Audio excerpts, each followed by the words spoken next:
बिस्मिल्लाहिर्रहमानिर्रहीम।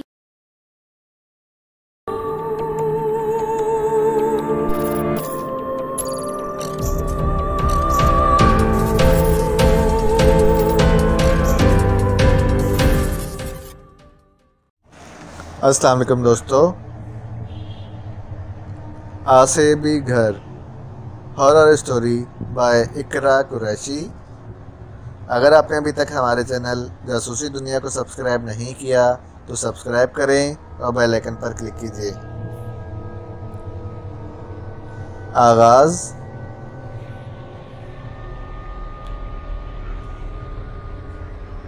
कार्टर एक माह से किसी मकान की तलाश में था। इसी सिलसिले में आज इसे मिसेस वेंडी से मिलना था। कार्टर एक होटल में मैनेजर था जो कि इसके घर से बहुत दूर था।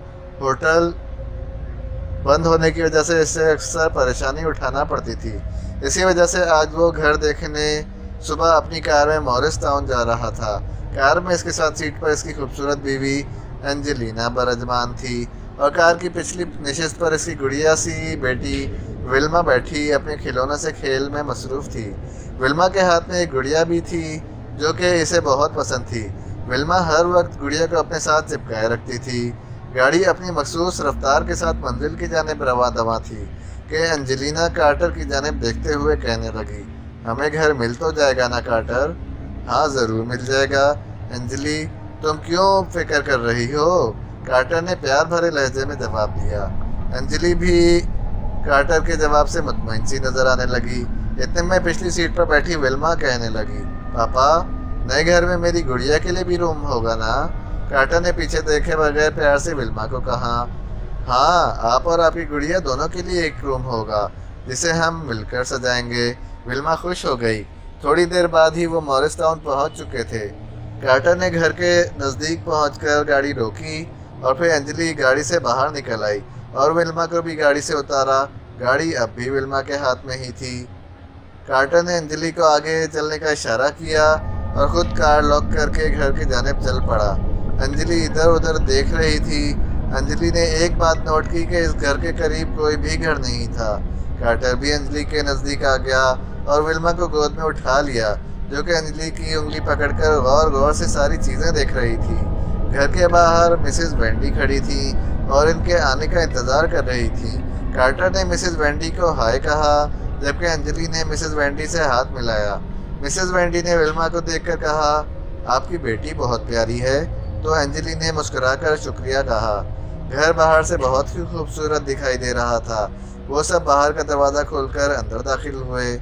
लॉन की क्यारियों में मुख्तलिफ़ किस्म के फूल लहलहा रहे थे जबकि लॉन के बीच में छोटा सा रास्ता घर तक जाने के लिए बनाया गया था। रास्ते के दोनों तरफ सब्ज घास उगी हुई और नफासत से इसकी तराश खराश की गई थी।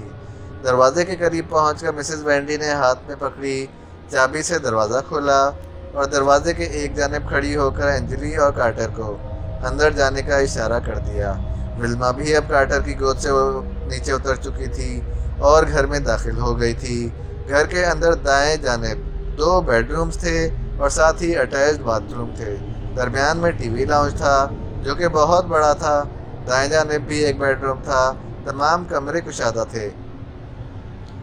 दाएं कमरे के साथ ही थोड़े फासले पर ऊपरी मंजिल पर जाने के लिए सीढ़ियां बनी हुई थीं।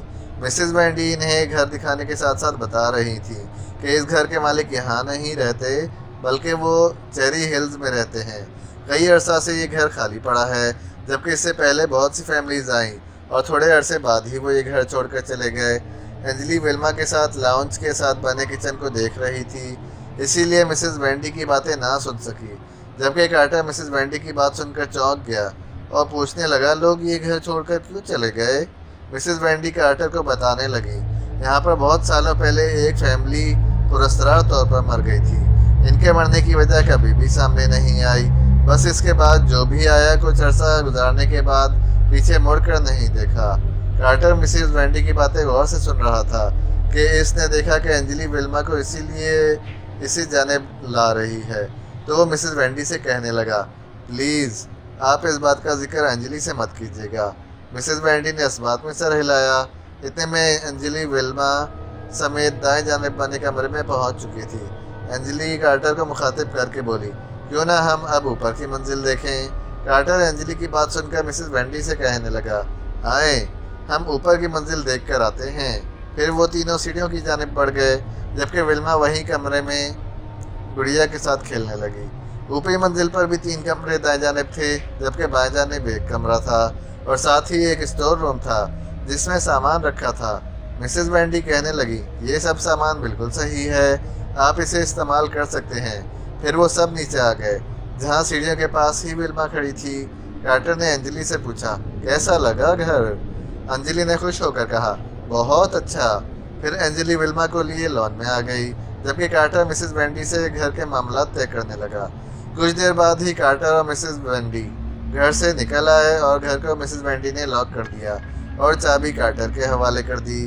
फिर मिसेस वेंडी भी चलती हुई अंजलि के करीब आ गई और इन्हें बाय कहा और विल्मा को प्यार किया। फिर अपनी गाड़ी की जानिब चल पड़ी। कार्टर भी अंजलि के पास आ गया और वो तीनों भी अपनी गाड़ी की जानिब बढ़ गए। अगले ही दिन अंजलि और कार्टर इस घर में शिफ्ट हो गए। कार्टर ने 1 हफ्ते के लिए होटल से छुट्टियां ले रखी थी। वो और अंजलि सुबह से घर का सामान सेट करने में लगे थे। दोपहर हो चुकी थी, 2 कमरे सेट हो चुके थे और किचन भी सेट हो गया था। कार्टर थक चुका था, वो विल्मा को लिए सोफे पर आ बैठा, जबकि अंजलि खाना बनाने में किचन में चल पड़ी। खाना खाकर थोड़ी देर आराम की गर्ज से वो लोग लेट गए। अब विल्मा और कार्टर सो चुके थे, जबकि अंजलि को नींद नहीं आ रही थी। वो उठी और ऊपर की मंजिल की जानिब चल दी। खिड़कियों से रोशनी लॉन्च में पड़ रही थी। अंजलि खिड़की की तरफ आई और खिड़की खोलकर बाहर देखने लगी। अचानक ही इसे महसूस हुआ जैसे इसके पीछे से कोई गुजरा हो। वो फौरन पीछे पलटी, लेकिन पीछे कोई भी नहीं था। तमाम कमरों के दरवाजे बंद थे, लेकिन स्टोर रूम का दरवाज़ा आधा खुला था। जब वो यहाँ आई थी तो तमाम दरवाजे बंद थे। वो खिड़की बंद करके स्टोर रूम की जानिब बढ़ने लगी। अभी वो दरवाजे के करीब पहुंची ही थी कि विल्मा के रोने की आवाज़ ने इसे अपनी जानिब मतवज्जे कर लिया और फौरन सीढ़ियाँ उतरते हुए नीचे चली आई। जब वो कमरे में दाखिल हुई तो देखा कि विल्मा तो सुकून से सो रही है। वो हैरान थी क्योंकि इसने खुद विल्मा के रोने की आवाज़ सुनी थी। बहरहाल वो समझ नहीं पाई थी कि ये इसका वहम था या सच में विल्मा रोई थी। वो अपने जहन से तमाम ख्यालात झटक कर किचन की जानिब चल दी और रात के लिए खाना तैयार करने लगी। इसने सैंडविच बनाए, गोश्त फ्राई किया, विल्मा के लिए नूडल्स बनाए। इतने में कार्टर उठ गया और किचन में चला आया, जहाँ अंजलि बर्तन धोने में मसरूफ़ थी। कार्टर किचन में ही वह रखी कुर्सी पर बैठ गया। इसके दिमाग में अब भी मिसेस वेंडी की इस घर के मुतालिक की गई बातें गर्दिश कर रही थी। वो सोचने लगा कि ये सब अंजलि को बताना मुनासिब रहेगा। फिर खुद ही अपने ख्याल को झटक दिया, कहीं अंजलि ये सब सुनकर डर ना जाए। अंजलि ने बर्तन टेबल पर लगाने शुरू कर दिए। विल्मा भी उठ चुकी थी। तीनों खाना खाने में मसरूफ़ हो गए। रात के 9 बज चुके थे। कुछ देर तक बातें करते रहे, फिर सोने के लिए चल दिए। अंजलि विल्मा को इसके रूम में सुलाकर आई। अंजलि थक चुकी थी। बेड पर लेटते ही नींद की आगोश में चली गई थी। रात का न जाने कौन सा पहर था। अंजलि की आंख एक जोर की चीख से खुल गई। वो डर गई। फौरन उठकर विल्मा के कमरे की जानिब गई कि कहीं विल्मा ना रो रही हो। लेकिन जब विल्मा के कमरे में गई तो देखा कि विल्मा अपनी गुड़िया अपने सामने रखे इससे बातें करने में मसरूफ़ थी। लेकिन इसकी हैरत की इंतहा न रही जब इसने देखा कि गुड़िया ने विल्मा की बात का जवाब दिया और इसके होंठ भी हिले। वो बेयकीनी से कभी विल्मा और कभी गुड़िया को देख रही थी। इसे अपनी आंखों पर यकीन न आ रहा था कि जो मंजर इसने देखा है वो हकीकत है या इसका वहम। वो विल्मा की बेड की जानिब आई, लेकिन अब गुड़िया बिल्कुल साकुत थी। अंजलि विल्मा से कहने लगी, तुम अभी इस गुड़िया से बातें कर रही थी? मामा, मुझे नींद नहीं आ रही थी, इसलिए मैं गुड़िया के साथ बातें कर रही थी। अंजलि कहने लगी, बेटा अब सुबह खेलना, अभी सो जाओ। अंजलि भी विल्मा के साथ लेट गई। कुछ देर पहले का मंजर अब भी अंजलि के जहन में था। कुछ ही देर बाद विल्मा भी फिर से गहरी नींद में थी, जबकि साथ ही उसकी गुड़िया भी लेटी हुई थी। अंजलि आराम से उठी और डरते डरते गुड़िया को उठाया और लाउंज में पड़े सोफे पर रख दिया और ख़ुद अपने कमरे में आ गई। इसने सोचा कि ये बात वो कार्टर को बता दे, लेकिन कार्टर गहरी नींद में था, लिहाजा अंजलि ने इसे इस वक्त उठाना मुनासिब ना समझा और बिस्तर पर लेट गई। सुबह 10 बजे कार्टर उठा तो अंजलि किचन में विल्मा को नाश्ता करवा रही थी। कार्टर किचन में आया तो अंजलि ने इसे कॉफ़ी का कप दिया और साथ ही ब्रेड और मक्खन टेबल पर रख दिया। कार्टर नाश्ता करने लगा। अंजलि ने नाश्ते से फारिग होकर ऊपरी मंजिल को सेट करने का इरादा किया, जबकि विल्मा को कार्टर के पास ही रहने दिया। स्टोर रूम में अंजलि दाखिल हुई और एक एक करके चीज़ें देखने लगी। स्टोर में रखी अलमारी को खोला ही था कि साथ वाले कमरे से आवाज़ आई तो वो फ़ौरन बाहर आई और साथ वाले कमरे का दरवाज़ा खोला। अंदर फर्श पर हर तरफ खून ही खून बिखरा पड़ा था। डर के मारे अंजलि की चीख निकल गई। कार्टर फ़ौरन ऊपर आया। अंजलि चीखे जा रही थी। कार्टर इसे झंझोड़ने लगा। अंजलि हकलाते हुए कहने लगी, वो खून, यहाँ खून था कार्टर, और रोने लगी। कार्टर कहने लगा, अंजलि कोई खून नहीं है यहाँ, तुम्हारा वहम है। अंजलि नफरी में सर हिलाने लगी और कहने लगी, मैंने खून खुद देखा है, यहाँ फर्श पर खून ही खून पर बिखरा पड़ा था। कार्टर कहने लगा, तुम काम करके थक चुकी हो, चलो नीचे आओ और आराम करो। कार्टर अंजलि को लिए मुड़ा ही था कि कमरे का ज़ोरदार आवाज़ के साथ दरवाज़ा खुद ब खुद बंद हो गया और सामने एक शोला दिखाई दिया। अंजलि डर गई। वो चीखने लगी और कहने लगी, कार्टर, यहाँ कुछ है, हम अब इस घर में नहीं रहेंगे। कार्टर खुद भी डर गया था, लेकिन अंजलि पर जाहिर नहीं होने दिया और फ़ौरन अंजलि को लिए हुए नीचे आ गया। नीचे लाउंज में विल्मा ऊंधे मुंह गिरी हुई थी और इसके मुंह से खून निकल रहा था। साथ ही विल्मा की गुड़िया पड़ी हुई थी। अंजलि ने फ़ौरन विल्मा को गोद में उठाया और रोने लगी। कार्टर जल्दी से अलमारी से फर्स्ट एड बॉक्स ले आया और विल्मा के मुंह को साफ करने लगा। विल्मा को कुछ देर बाद होश आ गया, लेकिन वो बहुत डरी हुई थी। अंजलि के साथ सिमट गई। अचानक तमाम खिड़कियां ज़ोर ज़ोर से हिलने लगी और एक भयानक आवाज़ सुनाई दी, चले जाओ यहाँ से। विल्मा पहले ही डरी हुई थी, फिर से रोने लगी। अंजलि ने इसे ज़ोर से अपने साथ चिमटा लिया। कार्टर ने अंजलि को अपने साथ चलने को कहा। वो विल्मा को गोद में लिए घर से बाहर आ गई। कार्टर ने गाड़ी स्टार्ट की तो अंजलि भी जल्दी से गाड़ी में बैठ गई। कार्टर ने गाड़ी चर्च की तरफ मोड़ दी। 20 मिनट बाद ही वो चर्च के फादर के सामने खड़े थे। कार्टर ने अपने साथ पेश आने वाले तमाम वाक़यात का जिक्र फादर से किया। फादर ने कहा, चले मैं आपके घर चलता हूँ ताकि घर का मुआयना करूँ। कार्टर, अंजलि, विल्मा और फादर ब्रोक गाड़ी में आ बैठे। गाड़ी फ़ौरन फराटे भरने लगी। जल्द ही वो अपने घर के सामने थे। सब घर में दाखिल हुए। फादर ने कुछ देर आंखें बंद की और मुँह ही मुँह में कुछ पढ़ने लगे। 5 मिनट तक वो यूं ही पढ़ते रहे, फिर आंखें खोल दी और कार्टर को बताने लगे, बहुत अरसा पहले यहाँ एक औरत अपने शौहर के साथ रहती थी। वो काला जादू करती थी, लेकिन ये बात इसके शौहर को मालूम ना थी। इसका शौहर अक्सर काम के सिलसिले में घर से बाहर रहता था, तभी वो अमल करती थी। एक दिन वो अमल कर रही थी कि इससे मंत्र भूल गए। वो गलत मंत्र पढ़ने लगी।